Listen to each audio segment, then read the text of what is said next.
बबलू, ये नदी कहाँ जाती है? महाराज, ये नदी हमारे जंगल से निकलकर पूर्व दिशा में दूसरे जंगल की तरफ जाती है। क्या दूसरे जंगल के जानवर भी इस नदी का पानी इस्तेमाल करते हैं? महाराज, दूसरे जंगल के जानवर भी हमारी तरह इस नदी का पानी पीते हैं और इसमें नहाते भी हैं। जैसे ही शेर सिंह ने ये सुना, वो गुस्से से आग बबूला हो गया। ये नदी हमारी है और इस नदी का पानी कोई और इस्तेमाल नहीं कर सकता। शेर सिंह को गुस्से होता देख बबलू ने समझाने की बहुत कोशिश की, पर महाराज नदी तो। लेकिन शेर सिंह उसकी बात बीच में ही काटकर बोला, तुम आज ही जंगल की सीमा पर दीवार बनवा दो। आज से हम अपना पानी पूरब के जंगलों की तरफ नहीं जाने देंगे। पर महाराज, ऐसा करने से तो बहुत नुकसान हो जाएगा। कैसा नुकसान? बबलू, तुम्हें फायदे और नुकसान के बारे में कुछ नहीं पता। तुम जल्दी से मेरी आज्ञा का पालन करो बस। बबलू जानता था कि ये गलत है, पर शेर सिंह के गुस्से के आगे वो कुछ नहीं बोल सका और उसने जंगल की सीमा पर दीवार बनवा दी। दीवार देखकर शेर सिंह बहुत खुश हुआ, पर उसकी मूर्खता की वजह से नदी का पानी जंगल में जमा होने लगा और देखते ही देखते जानवरों के घरों में घुसने लगा। इससे परेशान होकर जंगल के जानवर बबलू के पास गए और बोले, बबलू जी, पानी इसी तरह बढ़ता रहा तो हम सब पानी में डूबकर मर जाएंगे। आप कुछ कीजिए।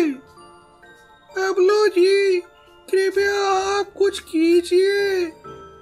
बबलू उन सभी की परेशानी को समझते हुए बोला, आप सभी चिंता मत कीजिए, मैं कुछ करता हूँ। बबलू का आश्वासन पाकर सभी जानवर वहां से चले गए। उनके जाते ही बबलू सोचने लगा, महाराज बहुत गुस्से वाले हैं। अगर मैंने उन्हें समझाने की कोशिश की तो वो मुझे मार डालेंगे। तभी उसे एक तरकीब सूझी और वो अपने घर जाकर आराम से सो गया। फिर जैसे ही आधी रात हुई, बबलू जागा और पास में रहने वाले बिल्लू भालू के पास गया। बिल्लू रोज सुबह एक बड़ा घंटा जोर से ही बजाता था, जिससे शेर सिंह और सभी जानवरों को पता चलता था कि सुबह हो गई है। बबलू ने बिल्लू से कहा, बिल्लू, सुबह हो गई है, घंटा बजा दो। ये सुनकर बिल्लू चौंक कर बोला, पर बबलू जी, अभी तो आधी रात हुई है। महाराज को पता चला तो वो मुझे मार डालेंगे। तुम उसकी चिंता मत करो, तुम्हें कुछ नहीं होगा।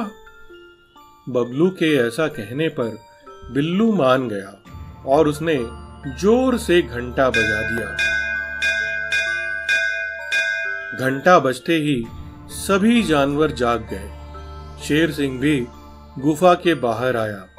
बाहर आके उसने देखा कि चारों तरफ अंधेरा था, सूरज का कहीं अता पता नहीं था। ये देखकर वो गुस्सा हो गया और बिल्लू से बोला, तुम्हें दिखाई देना बंद हो गया है क्या? दिखता नहीं, सूरज निकलने में अभी बहुत समय है। ये सुनकर बिल्लू डर के मारे कांपने लगा। पर महाराज, मैंने ये सब। तभी बबलू बीच में बोल पड़ा, महाराज, इसमें बिल्लू की कोई गलती नहीं है। बिल्लू ने तो रोज के समय पर ही घंटा बजाया है। लगता है जैसे आपने पूरब में रहने वाले जानवरों का पानी रोका है, ऐसे ही पूरब में रहने वाले जानवरों ने पूरब से निकलने वाले सूरज को हमारे जंगल में आने से रोक दिया है। इसलिए अब हमें चांद की रोशनी में ही रहना पड़ेगा। ये सुनकर शेर सिंह बहुत गुस्सा हो गया और बोला, पूरब के जानवरों ने ऐसा करने की हिम्मत कैसे की?